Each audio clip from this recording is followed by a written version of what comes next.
오늘 이 영상으로 당신의 인생에서 반드시 끊어내야 할 7부류의 사람을 정확히 알게 됩니다. 성경이 직접 경고하는 내용입니다. 이 중 한 부류는 특히 위험합니다. 겉으로는 도움이 필요해 보이지만 당신의 영혼까지 갉아먹습니다. 끝까지 보지 않으면 절대 모릅니다. 지금 당신 곁에 이런 사람이 있을 수도 있습니다. 오늘 이 메시지를 듣고 결단하셨다면 댓글에 분별의 지혜를 구합니다 라고 적어 주십시오. 그 고백이 당신의 영적 경계선을 세우는 시작점이 됩니다. 많은 분들이 착각합니다. 사랑은 무조건 주는 것이라고 생각합니다. 도움은 언제나 선하다고 믿습니다. 하지만 성경은 다르게 말합니다. 잠언 26장 4절 말씀입니다. 미련한 자의 어리석은 것을 따라 대답하지 말라. 두렵건대 너도 그와 같을까 하노라. 무분별한 도움은 당신까지 끌어내립니다. 하나님은 사랑하되 지혜롭게 사랑하라고 명령하십니다. 예수님조차 경계를 세우셨습니다. 모든 사람에게 똑같이 대하지 않으셨습니다. 어떤 이에게는 즉시 고쳐주셨고 어떤 이에게는 먼저 믿음을 요구하셨습니다. 어떤 이에게는 돌아서셨습니다. 마태복음 7장 6절에서 예수님은 분명히 말씀하셨습니다. 거룩한 것을 개에게 주지 말며 너희 진주를 돼지 앞에 던지지 말라. 차별이 아닙니다. 지혜로운 선택입니다. 다윗도 마찬가지였습니다. 사울 왕이 자신을 죽이려 할 때 다윗은 도망쳤습니다. 계속 곁에서 충성하지 않았습니다. 바울 역시 디모데서 3장 5절에서 경고합니다. 경건의 모양은 있으나 경건의 능력은 부인하는 자들이니 이런 자들에게서 돌아서라. 성경 전체가 한 목소리로 말합니다. 모든 사람을 똑같이 대하지 말라. 분별하라. 이제 하나님이 경고하시는 7부류를 살펴보겠습니다. 당신의 시간과 힘을 빼앗는 사람들입니다. 당신이 계속 붙잡고 있으면 안 되는 사람들입니다. 첫째, 스스로 움직이지 않는 게으른 자입니다. 이런 사람은 항상 도움을 요청합니다. 하지만 스스로는 아무것도 하지 않습니다. 기회를 줘도 움직이지 않고 조언을 해줘도 실행하지 않습니다. 손을 내밀어 일으켜 세워도 다시 주저앉습니다. 문제는 여기 있습니다. 이런 사람을 계속 구해주면 하나님이 주시려던 깨달음의 기회를 막는 것입니다. 하나님은 때로 바닥을 경험하게 하셔서 스스로 일어서게 하십니다. 그런데 당신이 계속 바닥을 피하게 해주면 그 사람은 영원히 깨닫지 못합니다. 잠언 20장 4절 말씀입니다. 게으른 자는 겨울에 밭을 갈지 아니하나니 거둘 때에는 구걸하여도 얻지 못하리라. 하나님의 원리는 분명합니다. 심지 않는 자는 거두지 못합니다. 당신이 대신 심어줄 수 없습니다. 대신 거두게 해줄 수도 없습니다. 데살로니가후서 3장 10절도 단호합니다. 일하기 싫어하거든 먹지도 말게 하라. 냉정해 보이지만 이것이 참된 사랑입니다. 진정한 사랑은 그 사람이 스스로 설 수 있도록 여지를 남겨두는 것입니다. 지금 당신 주변을 돌아보십시오. 몇 번이나 도와줬는데도 똑같은 자리에 있는 사람이 있습니까? 당신의 도움을 당연하게 여기는 사람이 있습니까? 그렇다면 물러서야 합니다. 그것이 그 사람을 위한 길입니다. 하나님이 직접 다루실 수 있도록 그 손을 놓으십시오. 둘째, 감사할 줄 모르는 불평하는 자입니다. 이 부류는 무엇을 해줘도 만족하지 않습니다. 도와주면 이것밖에 안 되냐고 합니다. 조금만 불편해도 원망하고 상황이 나아져도 감사 대신 또 다른 불만을 찾습니다. 이런 사람의 마음에는 구멍이 뚫려 있습니다. 아무리 부어도 채워지지 않습니다. 축복이 그냥 음악 흘러가 버립니다. 감사가 없는 마음은 복을 담을 그릇이 되지 못합니다. 누가복음 17장에 나오는 10명의 나병 환자 이야기를 기억하십시오. 예수님이 10명을 고쳐주셨습니다. 돌아와서 감사한 사람은 단 한 명뿐이었습니다. 예수님이 물으셨습니다. 10사람이 다 깨끗함을 받지 아니하였느냐? 그 9은 어디 있느냐? 9명은 고침을 받고도 감사하지 않았습니다. 예수님께서도 그것을 지적하셨습니다. 골로사에서 3장 15절은 명령합니다. 너희는 감사하는 자가 되라. 감사는 선택이 아닙니다. 명령입니다. 감사를 거부하는 사람은 하나님의 명령을 거부하는 것입니다. 이런 사람에게 계속 퍼주면 당신만 지칩니다. 당신이 베푼 선있는 아무런 열매도 맺지 못합니다. 관계를 조정해야 합니다. 감사할 줄 아는 사람에게 당신의 시간을 투자하십시오. 그것이 열매 맺는 땅에 씨를 뿌리는 것입니다. 셋째, 교만한 자입니다. 교만한 사람은 조언을 듣지 않습니다. 자기가 옳다고 확신하기 때문에 음악 다른 사람의 말은 귀에 들어오지 않습니다. 충고하면 오히려 화를 내고 가르치려 하면 자존심 상해합니다. 이런 사람은 결국 스스로 무너집니다. 당신이 아무리 손을 내밀어도 그 손을 잡지 않습니다. 잠언 16장 18절 말씀입니다. 교만은 패망의 선봉이요 거만한 마음은 넘어짐의 앞잡이니라. 하나님은 교만한 자를 대적하십니다. 야고보서 4장 6절이 음악 분명히 선언합니다. 하나님이 교만한 자를 물리치시고 겸손한 자에게 은혜를 주신다. 당신이 도려해도 하나님이 대적하시는 사람입니다. 그 사람 곁에서 있으면 당신까지 휩쓸립니다. 음악, 교만한 자에게는 거리를 두십시오.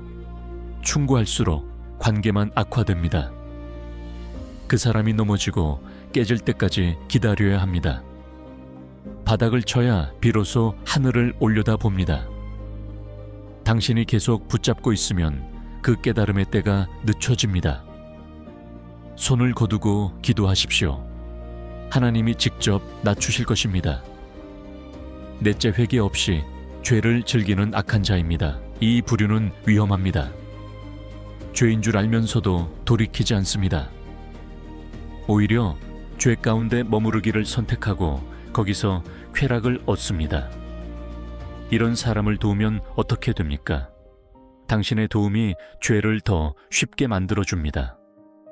더 깊은 어둠으로 들어가는데 연료가 됩니다. 시편 1편 1절 말씀입니다. 복 있는 사람은 악인의 꾀를 따르지 아니하며 죄인의 길에 서지 아니하며 오만한 자의 자리에 앉지 아니하는도다.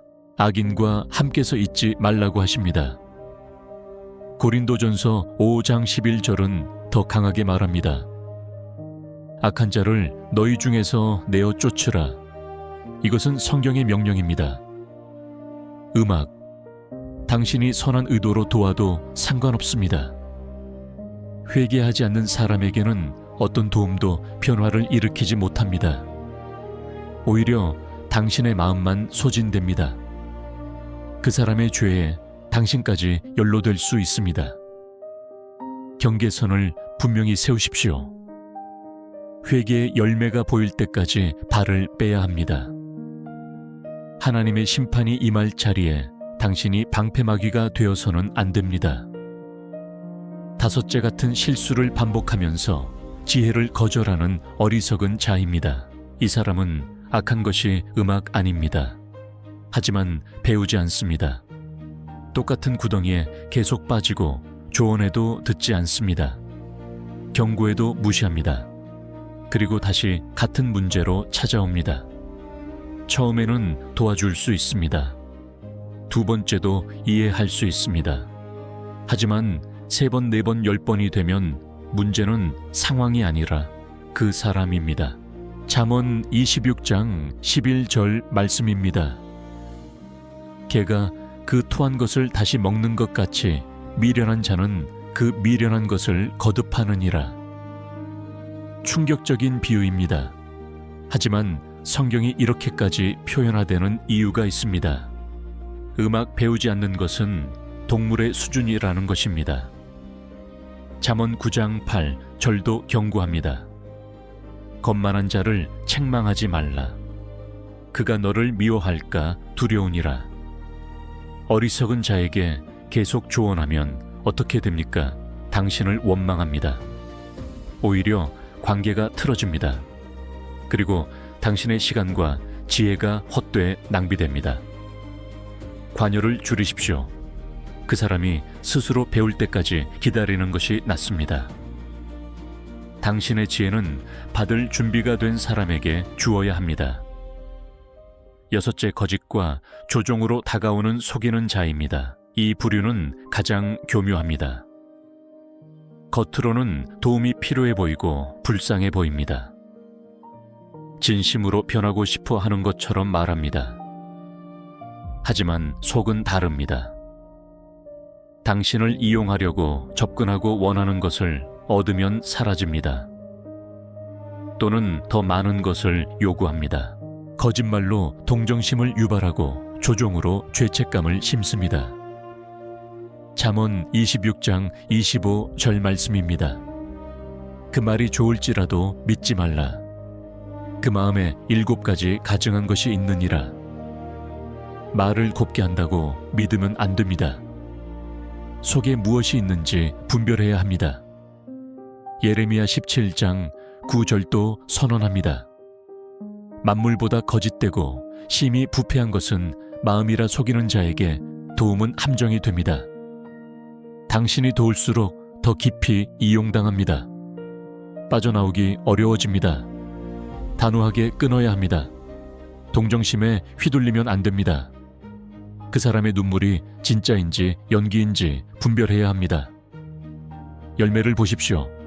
말이 아니라 행동을 보십시오.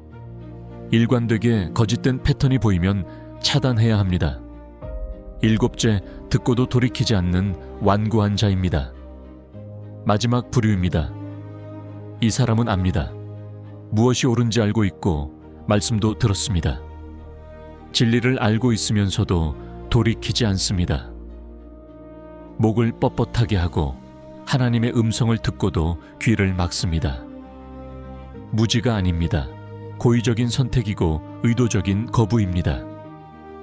잠언 29장 1절 말씀이 무섭습니다. 자주 책망을 받으면서도 목이 고운 자는 갑자기 파멸을 당하리니 구할 길이 없으리라. 갑자기 파멸이 옵니다. 구할 길이 없습니다. 히브리서 10장 26절도 경고합니다. 우리가 진리를 아는 지식을 받은 후 짐짓 죄를 범한 즉 다시 속죄하는 제사가 없고 오직 무서운 마음으로 심판을 기다릴 것이라. 완한 자는 스스로의 선택으로 심판을 쌓고 있습니다. 당신이 개입해도 바뀌지 않습니다. 오히려 당신의 간섭이 하나님의 역사를 방해할 수 있습니다. 손을 떼십시오. 기도만 하십시오. 하나님께 맡기십시오. 그 사람이 마음을 돌이킬 때까지 당신이 할 수 있는 것은 없습니다. 여기서 잠시 멈추십시오. 지금까지 7부류를 들으면서 혹시 마음이 불편하셨습니까? 이건 너무 냉정한 것 아닌가 하는 생각이 드셨습니까? 그렇다면 음악 조심해야 합니다. 사탄은 당신의 섬을 이용합니다. 사랑은 다 품어야 한다는 거짓 죄책감을 심고 끝까지 포기하면 안 된다는 잘못된 신념을 주입합니다. 그래서 당신을 지치게 만듭니다. 당신의 기력을 고갈시킵니다. 정작 당신이 도와야 할 사람을 도울 힘을 빼앗아 갑니다. 이것이 음악 영적 지뢰입니다. 겉으로는 선해 보이는 일이 실제로는 당신을 파괴합니다. 하나님이 허락하지 않은 짐을 치면 당신이 무너집니다. 갈라디아서 6장 2절은 말합니다. 너희가 짐을 서로 지라. 서로 지라고 했습니다. 일방적으로 다 지라고 하지 않았습니다. 절은 또 말합니다. 각각 자기의 짐을 질 것이라. 각자가 져야 할 짐이 있습니다. 그 짐을 대신 지면 안 됩니다. 그것은 사랑이 아닙니다. 하나님의 훈련을 방해하는 것입니다. 예수님의 비유를 기억하십시오. 씨 뿌리는 자의 비유입니다. 마태복음 13장에 나옵니다. 농부가 씨를 뿌렸습니다. 어떤 씨는 길가에 떨어졌고 새가 와서 먹어버렸습니다. 어떤 씨는 돌밭에 떨어졌고 뿌리를 내리지 못하고 말라버렸습니다. 어떤 씨는 가시덤불 사이에 떨어졌고 자라다가 막혀버렸습니다. 그러나 어떤 씨는 좋은 땅에 떨어졌습니다.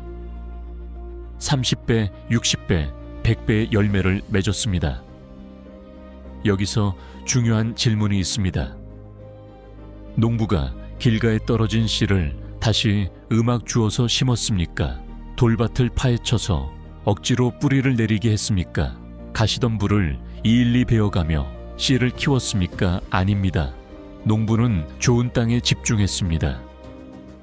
열매 맺을 곳에 씨를 뿌렸습니다.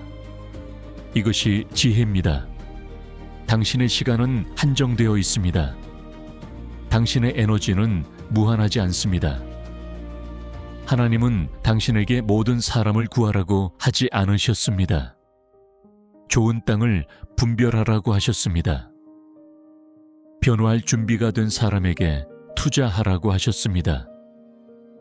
열매 맺을 수 있는 곳에 마음을 심으라고 하셨습니다. 물러서는 것이 사랑입니다.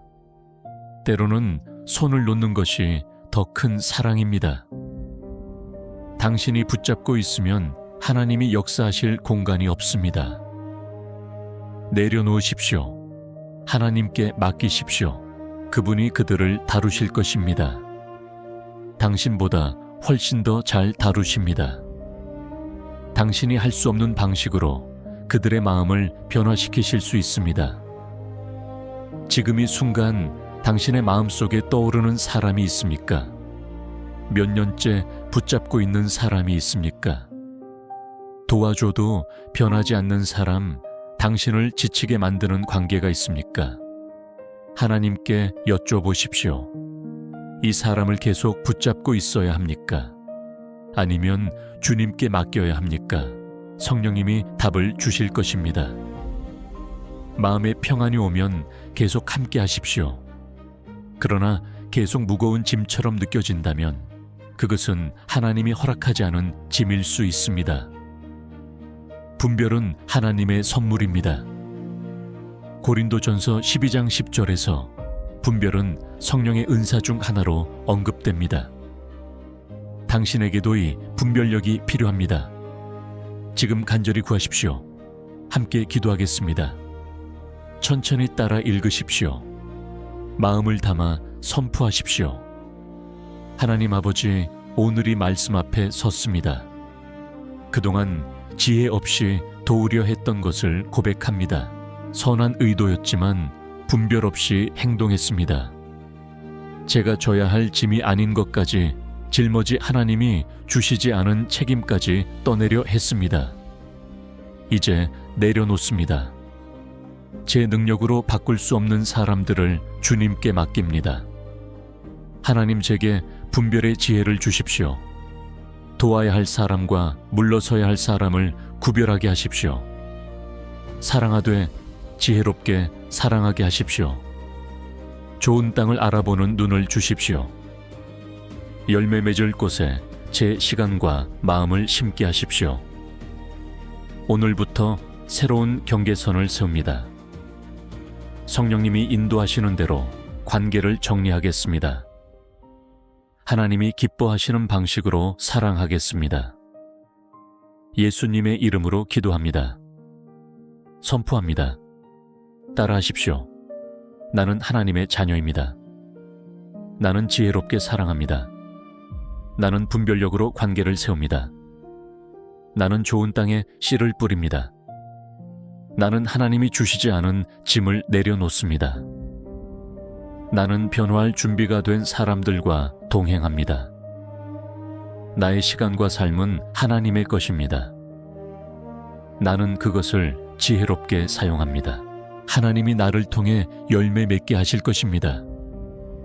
나는 사랑 안에서 경계를 세웁니다.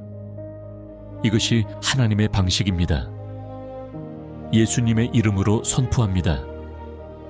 지금이 기도와 선포에 동의하셨다면 댓글에 분별의 지혜를 받습니다 라고 적어 주십시오. 그 고백이 오늘 말씀을 당신의 삶에 새기는 행위입니다. 믿음의 선언입니다. 댓글 하나가 당신의 결단을 견고하게 합니다. 오늘이 메시지가 필요한 분이 당신 주변에도 있습니다. 지금 지쳐있는 분, 누군가를 붙잡고 힘들어하는 분이 있습니다. 영상을 공유해 주십시오. 당신의 나눔이 누군가의 삶을 바꿀 수 있습니다. 무거운 짐을 내려놓는 자유를 선물할 수 있습니다. 아직 구독하지 않으셨다면 구독 버튼을 눌러 주십시오. 알림 설정까지 해주시면 이런 말씀의 메시지를 놓치지 않고 받아보실 수 있습니다.